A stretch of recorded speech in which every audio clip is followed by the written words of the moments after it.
5 సెకన్లలో మీ heart scanning పూర్తి చేసి 640 స్లైస్ సిటీ ఇప్పుడు మీ మెడికవర్ హాస్పిటల్స్ ఫైనాన్షియల్ డిస్ట్రిక్ట్ లో. అసలు గుండె జబ్బు ఏ స్థాయిలో ఉంది, ఏ స్టేజ్లో ఉంది తెలుసుకుంటే దానికి అసలు ఏం చేయాలి అనేది మనకు అర్థమవుతుంది. అసలు గుండె జబ్బులో మనం ఇప్పుడు మాట్లాడుతుంది గుండె రక్తనాళాల జబ్బు గురించి, అంటే కర్నరీ ఆర్టరీ డిసీజ్ అంటారు. దీంట్లోపల 3 ప్రధానమైన గుండెకి రక్తనాళాలు ఉంటాయి. ఆ రక్తనాళాల్లో ఏమైనా బ్లాక్స్ ఉంటే దానివల్ల హార్ట్ అటాక్ వచ్చే అవకాశం ఉంటుంది. కాబట్టి వాటిని ట్రీట్ చేయడం అనేది జరుగుతుంటుంది. సో ఇప్పుడు ఆ రక్తనాళాలు 3 రక్తనాళాల్లో ఏ రక్తనాళంలో ఎంత బ్లాక్ ఉంది అనే దాన్ని బట్టి మనం ట్రీట్మెంట్ డిసైడ్ చేస్తాం. ఇప్పుడు ఫర్ ఎగ్జాంపుల్ ఏదైనా రక్తనాళంలో లేకపోతే అన్ని రక్తనాళాల్లోనూ 70% కన్నా తక్కువ బ్లాక్స్ ఉన్నట్లయితే దానికి స్టెంట్ అవసరం లేదు, బైపాస్ అవసరం లేదు, మెడిసిన్స్ తోనే మేనేజ్ చేయొచ్చు. But at the same time medicines curative అని కాదు. మెడిసిన్స్ వాడితే ఆ బ్లాక్స్ 70% తక్కువ ఉన్నవి కరిగిపోతాయని కాదు. మనకేమవుతుందంటే తక్కువ శాతం బ్లాక్స్ ఉన్నవి ఏంటంటే మెడిసిన్స్ తో స్టెబిలైజ్ అయితే చాలు. అంటే అది ప్రోగ్రెస్ కాకుండా అంతకన్నా పెరగకుండా ఉండి వాటిపైన క్లాట్స్ ఫామ్ కాకుండా ఉంటే కనుక మనకి హార్ట్ అటాక్లు వచ్చే అవకాశం తగ్గుతుంది. సో దాని లక్ష్యంతో మనం ఏం చేస్తామంటే మనకి ఇమీడియట్ గా ఆ బ్లడ్ థిన్నర్స్ కానివ్వండి, లేకపోతే కొలెస్ట్రాల్ కి సంబంధించిన మెడిసిన్స్ కానివ్వండి, ఈ మెడిసిన్స్ మనం వాడుకోవటం ద్వారా అది ప్రోగ్రెస్ కాకుండా మనం చూడగలుగుతాం. అయితే ఏదైనా ఒక రక్తనాళంలో 70% కన్నా ఎక్కువ బ్లాక్ ఉందనుకోండి, అలా ఉన్నప్పుడు మాత్రం వాళ్ళకి మనం స్టెంట్ వేయటం అనేది జరుగుతుంటుంది. 3 రక్తనాళాల్లో 2 రక్తనాళాల్లో బ్లాక్స్ ఉన్నప్పటికీ కూడా స్టెంట్స్ వేస్తాం. బట్ 3 రక్తనాళాల్లో బ్లాక్స్ ఉన్నా కొన్ని రకాల లెఫ్ట్ మెయిన్ అని కానీ, కొన్ని రకాల క్రానిక్ టోటల్ అక్లూజన్స్ అని కానీ ఇలాంటివి ఉన్నప్పుడు కూడా మనం బైపాస్ని సజెస్ట్ చేస్తాం. సో ఫస్ట్ మన పర్సంటేజ్ ఆఫ్ బ్లాక్స్ గురించి, తర్వాత మనకి ఎక్కడెక్కడ ఉన్నాయి, అవి ఎన్ని రక్తనాళాల్లో బ్లాక్స్ ఉన్నాయి అన్న దాన్ని బట్టి. ఫర్ ఎగ్జాంపుల్ ఇప్పుడు 3 బ్లాక్స్ ఉన్నాయి, 3 90% వరకు బ్లాక్స్ ఉన్నాయి, బట్ కొమ్మల్లో ఉన్నాయి, మెయిన్ రక్తనాళాల్లో లేవనుకోండి, అప్పుడు కూడా మనం మందులు వాడుకోవచ్చు. కాబట్టి స్టెంట్లు, బైపాస్లు, మెడిసిన్స్ ఎప్పుడు వేయాలి, ఎప్పుడు వేయకూడదు అనేది కార్డియాలజిస్ట్ చూసి డిసైడ్ చేస్తారు. ఇక్కడ ప్రాబ్లం ఎక్కడ వస్తుందంటే ఒక కార్డియాలజిస్ట్ చెప్పిన దానికి ఇంకొక కార్డియాలజిస్ట్ చెప్పిన దానికి తేడా ఉండొచ్చు. ఎందుకంటే ఈ పర్సంటేజ్ డిటర్మినేషన్ అనేది ఎగ్జాక్ట్ గా కంప్యూటర్ లో వచ్చే నెంబర్ కాదు. అంటే ఇప్పుడు 66% వచ్చిందనో అట్లా ఉండదు. 60 to 70%, 70 to 80% ఇట్లా చెప్తారు. అది మనకి ఎక్స్పీరియన్స్ బట్టి కార్డియాలజిస్ట్ చెప్పే నెంబర్సే తప్ప అవి యాక్యురేట్గా కరెక్ట్గా నెంబర్ ప్రకారం రాదు. సో అప్పుడు ఏం చేస్తారంటే ఒక కార్డియాలజిస్ట్ ఫర్ ఎగ్జాంపుల్ స్టెంట్ వేసుకోమని చెప్తే ఇంకో కార్డియాలజిస్ట్ దగ్గరికి వెళ్ళినప్పుడు సరేనండి మెడిసిన్స్ వాడదామంటే మొదటి కార్డియాలజిస్ట్ని దుర్మార్గుడు అనుకునే ప్రమాదం ఉంటుంది. అట్లా ఉండదు. ఇప్పుడు ఎట్లా ఉంటుందంటే మనకి ఏది కరెక్ట్ అనేది ప్రధానంగా మన సిమ్టమ్స్ బట్టి ఆధారపడి ఉంటుంది, మనకున్న బ్లాక్స్ తీవ్రత బట్టి ఆధారపడి ఉంటుంది. ఒక టైంలో స్టెంట్ ఖచ్చితంగా వేయాల్సిన టైం ఏంటంటే హార్ట్ అటాక్ వచ్చిన టైం. హార్ట్ అటాక్ వచ్చిన టైంలో కనుక మనం ఇమీడియట్గా ట్రీట్మెంట్ చేసి ఇమీడియట్గా స్టెంట్ అమర్చగలిగితే ప్రాణాపాయం బాగా తగ్గే అవకాశం ఉంటుంది. అది మనకి ఖచ్చితంగా స్టెంట్ వేయించుకోవాల్సిన టైం. అప్పుడు ఆర్గ్యూ చేయకూడదు అనమాట, మేము సెకండ్ ఒపీనియన్ తీసుకుంటాం, థర్డ్ ఒపీనియన్ తీసుకుంటాం అనేది చేయకూడదు. హార్ట్ అటాక్ వచ్చినప్పుడు ఏ కార్డియాలజిస్ట్ చెప్పినా ఓకే హార్ట్ అటాక్ ఉంది, హార్ట్ అటాక్ కోసం వేస్తున్నాం అన్నప్పుడు అది వేయించేసుకోవడమే మంచిది, రాదో దాన్ని వెయిట్ చేయడం కన్నా. బట్ మిగతా సందర్భాల్లో 1-2 ఒపీనియన్స్ తీసుకోవచ్చు. ఓకే ఇలా ఉంది, దీన్ని ఏమంటారు, ఇంకొకరు చెప్పినప్పుడు మొదట చెప్పిన ఆయనకి కన్నా భిన్నమైన అభిప్రాయం ఉంటే కోపడక్కర్లా. సో ప్రొసీజర్ అవసరమైనట్లు చెప్పిన వాళ్ళు అందరూ చెడ్డవాళ్ళు కాదు, ప్రొసీజర్ అవసరం లేదని చెప్పిన వాళ్ళందరూ మంచివాళ్ళు కాదు. యూజువల్గా ఏమవుతుందంటే ఒకళ్ళు ప్రొసీజర్ అవసరం అని చెప్పిన తర్వాత ఇంకొకళ్ళు ప్రొసీజర్ అవసరం లేదని చెప్పి మళ్ళీ 3 నెలల తర్వాత అదే ప్రొసీజర్ చేసే అవకాశం ఉంటుంది. సో అట్లా కూడా ఉంటుంది. సో అందుకోసమని మనకి కావాల్సింది ఏంటి, మనకి సిమ్టమ్స్ ఏమున్నాయి, లోపల బ్లాక్స్ ఎంత పర్సెంట్ ఉన్నాయి అనేది చూసుకొని దాని ప్రకారం మనం ఒక నిర్ణయం తీసుకోవటం మంచిది. సో ఇంకా కొన్ని ఆప్షన్స్ ఉంటాయి. కొన్నిసార్లు ఏమవుతుందంటే 90% దాటిపోయినాయి బ్లాక్స్, 3 ఉన్నాయి, కానీ బైపాస్ సాధ్యపడదు. ఏంటంటే బైపాస్ ఎప్పుడు చేస్తామంటే రక్తనాళం మొదట్లో బ్లాక్ ఉండి చివరంతా బాగుంది అనుకోండి, ఈ బ్లాక్ ఉన్న ప్రాంతాన్ని బైపాస్ చేయడమే బైపాస్ సర్జరీ. ఆ బ్లాక్ ఉన్న ప్రాంతాన్ని వేరే రక్తనాళం తీసుకొచ్చి దాన్ని కలిపేస్తారు. సో ఆ బ్లాక్ తర్వాత కాబట్టి ఆ బ్లాక్ బైపాస్ అయిపోతుంది. కానీ మొత్తం కిందంతా బ్లాక్ ఉందనుకోండి, ఫర్ ఎగ్జాంపుల్ ఒక రోడ్డు కంజెస్టెడ్ గా ఉంది, సో దానికి ఒక బైపాస్ రోడ్ వేస్తే కంజెషన్ దాటి వెళ్ళిన తర్వాత రోడ్డు కలిసింది. బట్ రోడ్డు మొత్తం కంజెషన్ ఉందనుకోండి, మనం బైపాస్ రోడ్ వేసినా కూడా ఉపయోగం ఉండదు, అది కూడా అక్కడికే వెళ్తుంది. కాబట్టి కొన్నిసార్లు బైపాస్ సర్జరీ ఉపయోగపడకపోవచ్చు. కాకపోవచ్చు, స్టెంట్లు వేయడం సాధ్యం కాకపోవచ్చు. ఇలాంటప్పుడు మెడిసిన్స్ మ్యాక్సిమం వాడుకోవటమే కాకుండా ఈసీపీ అనే ప్రక్రియ కూడా అందుబాటులో ఉంటుంది. దానికి కూడా సర్జరీ చేయకుండా ఈసీపీ అనేది చేస్తారు.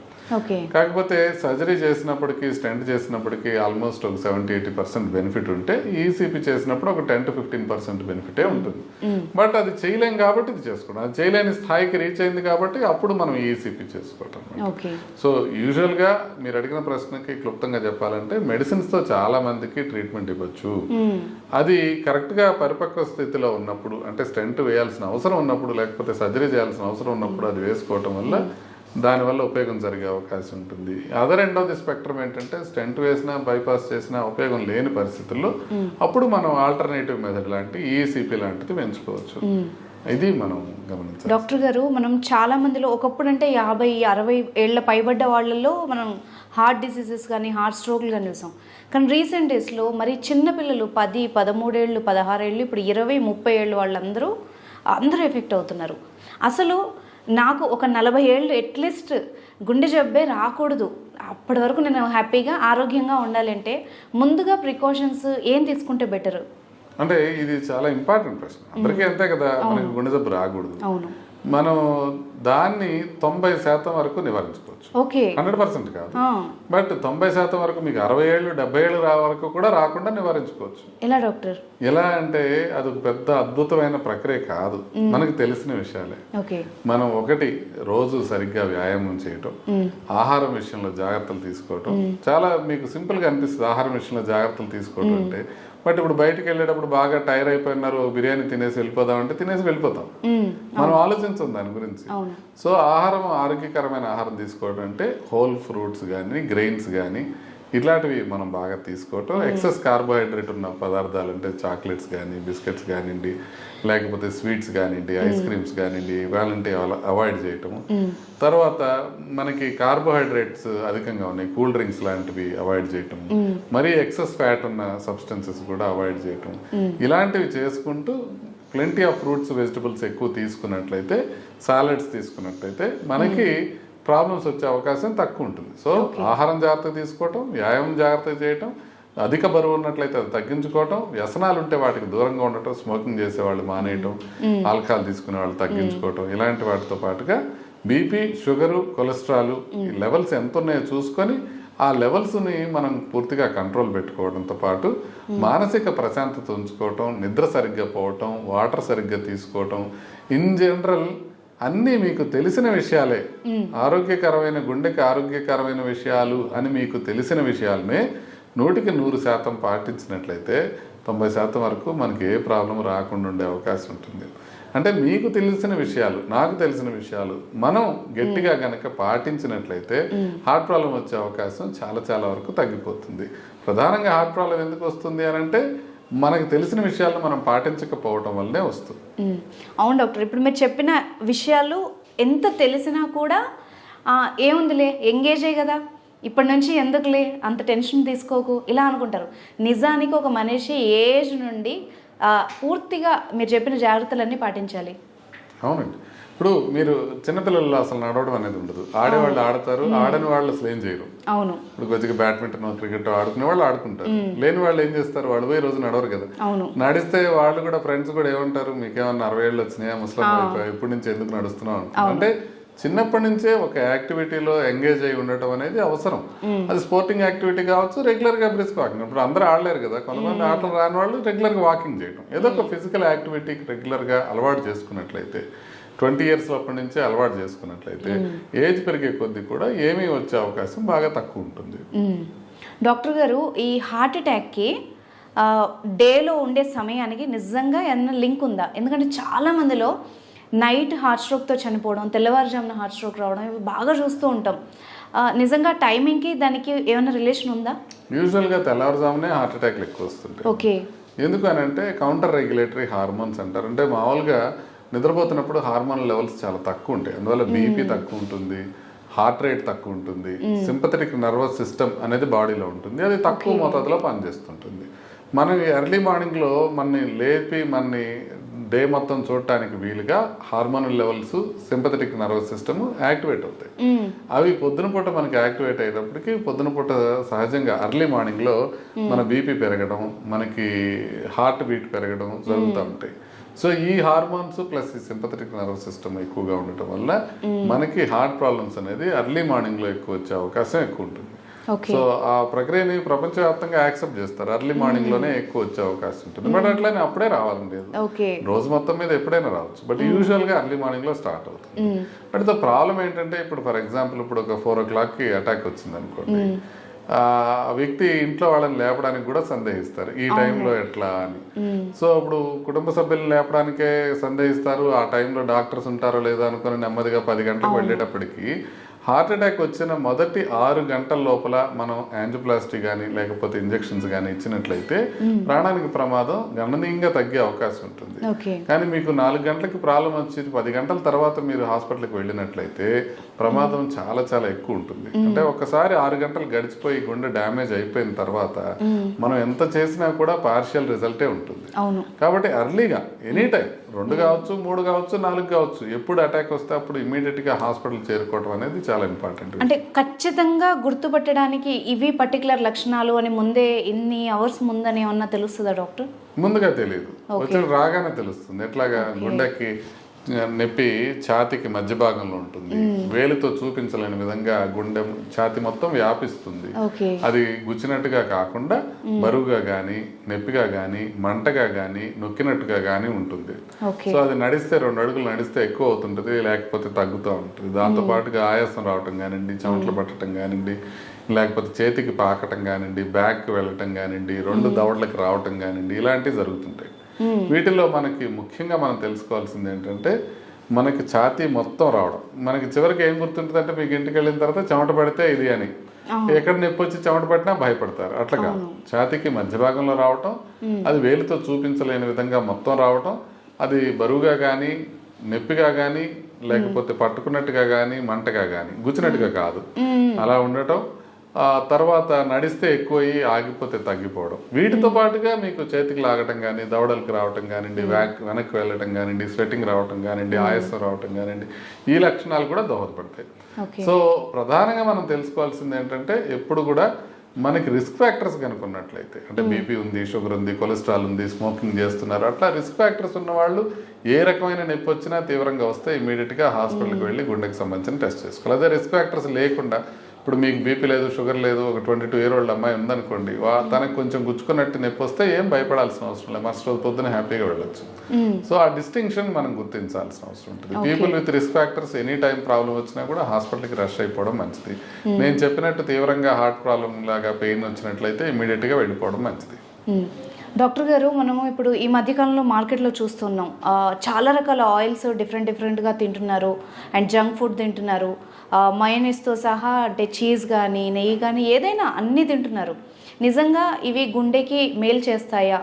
నెయ్యి కూడా ఏ విధంగా మంచిది, లేకపోతే ఏ విధంగా గుండె జబ్బులు ఉన్న వాళ్ళు తినొచ్చా? నెయ్యి గురించి కొంచెం కాంట్రవర్షియల్ టాపిక్. ఇప్పుడు అందరూ కొత్తగా న్యూట్రిషనలిస్టులు కావచ్చు, లేకపోతే డాక్టర్స్ కూడా, కొంతమంది కార్డియాలజిస్టులు కూడా నెయ్యి ఎక్కువ తినమని చెప్తూ ఉన్నారు. అయితే నెయ్యి గురించి పరిశోధనలు మొత్తం మనం స్టడీ చేస్తే 1-2 ఆయుర్వేదిక జర్నలిస్టులు తప్పితే ఎక్కడ మేజర్ స్టడీ లేదు. ఎందుకంటే వెస్ట్రన్ వరల్డ్లో నెయ్యి వాడటం అనేది ఉండదు. వాళ్ళు క్లారిఫైడ్ బటర్ అంటారు, ఘీ అనే మాటే ఉండదు వాళ్ళకి, ఘీ వాడరు వాళ్ళు ఆహారం ప్రిపరేషన్లో, మనం ఎక్కువ వాడుతున్నాం. అయితే ఈ ఘీ అనేది ఏంటి? ఘీ అనేది ఒక సాచురేటెడ్ ఫ్యాట్. దాంట్లో సాచురేటెడ్ ఫ్యాట్ ఉండటం వలన మనం ఇన్ జనరల్ సాచురేటెడ్ ఫ్యాట్స్ మరీ ఎక్కువ తినటం మంచిది కాదు అని చెప్తాం. అయితే నెయ్యి వాడటం వల్ల మనకి బెనిఫిట్స్ వస్తాయి అనేది ఎక్కడా కంక్లూజివ్గా ప్రూవెన్ కాలేదు. బట్ అట్లని నెయ్యి గురించి బాగా బ్యాడ్గా, అంటే నెయ్యి వాడటం వల్ల ప్రమాదం జరిగే అవకాశం ఉంది అనేది కూడా ఎక్కడా పరిశోధనలో రాలేదు. బట్ ఇప్పుడు దాకా మనకి తెలిసిన డేటా బట్టి నెయ్యి ఒక సాచురేటెడ్ ఫ్యాట్ కాబట్టి నెయ్యిని బాగా మనం వెన్నని బాగా బాయిల్ చేసినప్పుడే మనకి నెయ్యి వచ్చే అవకాశం, రిపీటెడ్గా రీహీట్ చేసినప్పుడే వచ్చే అవకాశం ఉంటుంది. కాబట్టి నా ఉద్దేశంలో ఎక్సెస్ మొత్తంలో నెయ్యి తినడం అనేది మంచిది కాదు. సో ఈ విషయంలో ఈ కార్డియాలజిస్టులే కొంతమంది నాతో విభేదించవచ్చు. కానీ నేను చెప్పేది ఏంటంటే దాని గురించిన కంక్లూజివ్ ఇన్ఫర్మేషన్ లేనప్పుడు మనం ఏ కొవ్వు పదార్థాన్నైనా పరిమితంగా తీసుకోవాలి, దాన్ని ఎక్కువగా తీసుకోకూడదు. అది మిగతా నూనెలాగానే లేకపోతే మిగతా శాచురేటెడ్ ఫ్యాట్స్ లాగానే మనం దాన్ని కూడా కొంచెం సస్పెషన్తోనే చూడాలి. అది ఆవు నెయ్యి కావచ్చు, గేదె నెయ్యి కావచ్చు, ఏ నెయ్యి అయినా తప్ప మనం ఎక్కువగా వాడటం అయితే మంచిది కాదు అనేది నా అభిప్రాయం. డాక్టర్ గారు, ఇప్పుడు మీరు అన్నట్టుగా పాల విషయంలో కూడా ఒక డౌట్ ఉంది. అంటే ఆవు పాలైతే కొలెస్ట్రాల్ తక్కువ ఉంటుంది, లేకపోతే టోన్డ్ మిల్క్ తీసుకోవచ్చు. అంటే గుండె జబ్బులు ఉన్న వాళ్ళు కానీ మీరు అన్నట్టు బాడీలో హెల్దీ కొలెస్ట్రాల్ లేని వాళ్ళు కావచ్చు. అంటే వాళ్ళు ఏ డైరీ ప్రోడక్ట్స్ వాడితే బెటరు, ఏం తింటే బెటరు? అంటే పాలు ఇప్పుడు మీకు శాచురేటెడ్ ఫ్యాట్స్ ఎక్కువగా ఉంటాయి. నార్మల్గా పాలు హోల్ మిల్క్ తీసుకుంటే ఒకవేళ కొలెస్ట్రాల్ ఎక్కువగా ఉన్న వాళ్ళు ఏంటంటే అలా వెన్న తీసేసిన పాలు అంటే టోన్డ్ మిల్క్ తీసుకుంటే సరిపోతుంది. ఇప్పుడు టోన్డ్ మిల్క్ ఉంటుంది, డబుల్ టోన్డ్ మిల్క్ ఉంటుంది, తర్వాత స్కిమ్డ్ మిల్క్ ఉంటుంది. స్కిమ్డ్ మిల్క్ అంటే ఆల్మోస్ట్ 0 మోతాదులో ఉంటుంది ఫ్యాట్ అనేది. సో ఆ ఫ్యాట్ కంటెంట్ అనేది కొద్దిగా లిమిట్ చేసుకోవడానికి పనికొస్తుంది. మనం ఎక్కువ ఫ్యాట్ తీసుకోవడం మంచిది కాదు. ప్రపంచంలో ఏదైనా ఖచ్చితంగా బ్యాడ్ ఫుడ్ అనేది ఏదైనా ఉంది అని అంటే అది high fat high carbohydrate food. అంటే బాగా అన్నం తినేసి ఇప్పుడు ఈ మధ్య అందరూ తినమంటున్నారు, ఫ్యాట్ ఏం పర్వాలేదు అంటున్నారు అని చెప్పి శుభ్రంగా మటన్ కానీ నెయ్యి వేసుకొని తినేసి కీటో డైట్ అంటే కార్బోహైడ్రేట్ చాలా తగ్గిస్తారు. కార్బోహైడ్రేట్ బాగా తగ్గిస్తారు. 50 గ్రామ్సే తీసుకోవాలి కీటో డైట్ లో. సో అట్లా తీసుకోవడానికి కొంత పార్షియల్ బెనిఫిట్స్ ఉంటాయి. ఎట్లా మనకి వెయిట్ తగ్గిపోవటం కానివ్వండి, ఇలాంటి బెనిఫిట్స్ ఉంటాయి. లాంగ్ రన్ లో కీటో డైట్ తో కొంత మేరకు ప్రమాదం జరిగే అవకాశం ఉంటుంది అనేది కొన్ని స్టడీస్ చెప్తున్నాయి. ప్యూర్ స్టడీ లాంటి స్టడీస్ కొంతవరకు చెప్తున్నాయి. కాకపోతే మనకి ఇంకా తెలియదు కీటో డైట్ తో లాంగ్ టర్మ్ లో ఏ రకంగా వస్తుందని. కాకపోతే షార్ట్ టర్మ్ లో వెయిట్ లాస్ కు మాత్రం కీటో డైట్ పనికి వస్తుందని అయితే క్లియర్ గా తెలుస్తుంది వేరే స్టడీస్ లో. కాబట్టి కీటో డైట్ లో కొంచెం మనం మాడిఫై చేసేది ఏంటంటే కార్బోహైడ్రేట్ అంతా తగ్గించేసి ఫ్యాట్ తింటుంటారు. ఇప్పుడు ఎప్పుడైతే ఫ్యాట్ మనది మంచిదే, ఫ్యాట్ తోనే మనం కరగదీయాలి అనే మాటలు వస్తున్నాయో, ఈ కీటో డైట్ చెయ్యని వాళ్ళు నార్మల్ గా అన్నం తినేసి దాంతో పాటుగా ఈ ఫ్యాట్స్ కూడా ఎక్కువ తీసుకుంటే అది వరస్ట్ పాసిబుల్ డైట్ అయిపోతుంది. ఇది మనం క్లియర్ గా చెప్పాల్సిన అవసరం. ఇప్పుడు కీటో డైట్ లో మనకి కొబ్బరి నూనె కానివ్వండి, లేకపోతే నెయ్యి కానివ్వండి, లేకపోతే అన్ని ఫ్యాట్స్, వెన్న కావచ్చు, మీగడ కావచ్చు, ఇట్లాంటివన్నీ తినమని చెప్తారు. రెడ్ మీట్ కూడా తినమని చెప్తారు. సో ఇది కీటో డైట్. సో ఈ కీటో డైట్ తీసుకునే వాళ్ళు కార్బోహైడ్రేట్ కూడా కలిపి కీటో డైట్ తీసుకుంటే మాత్రం అది high carb high fat diet అవుతుంది. ఇప్పుడు దాకా ప్రూవ్ అయిన అన్నిట్లోనూ వరస్ట్ పాసిబుల్ డైట్ అదే. సో ఆ ట్రాప్ లో పడకూడదు. కీటో తీసుకుంటే మనం ఇమీడియట్ గా వెయిట్ తగ్గడానికి కానీ కొన్ని పారామీటర్స్ మంచిగా అవడానికి కానీ ఉపయోగపడుతుందని తెలుసుకుంటూనే లాంగ్ టర్మ్ లో మనకి ఏ విధంగా ఉంటుందో అనేది మనకి తెలియదు అనుకుని మనం తెలుసుకొని కీటో డైట్ తీసుకోవచ్చు. బట్ లో కార్బ్ హై ఫ్యాట్ డైట్ తీసుకుంటే అది కీటో డైట్ అవుతుంది. High carb high fat diet తీసుకుంటే అది కీటో డైట్ కాదు కదా, వరస్ట్ డైట్ అవుతుంది. Thank you very much, sir. And for more videos, please subscribe to iDream. Please subscribe to iDream. Please subscribe iDream. And please subscribe to iDream. For more videos, subscribe to iDream. please like, share and subscribe to the channel. Congratulations, iDream. Subscribe to iDream. Subscribe to iDream. So subscribe to iDream Media. iDream team అందరికి huge congratulations. Please subscribe iDream Media. Please subscribe to iDream. Subscribe iDream. Please subscribe to iDream. iDream అంటే నా కళల channel subscribe చేసుకున్న నోరు తిరుగుతలేదు, మీరైతే గంట గుర్తు కొట్టండి. For more such videos, please subscribe to iDream. Subscribe to iDream. Please subscribe to iDream. Please subscribe iDream Media. Please do subscribe to iDream. Please subscribe to iDream Media. For best entertainment and information, please subscribe iDream. And don't forget to subscribe to iDream.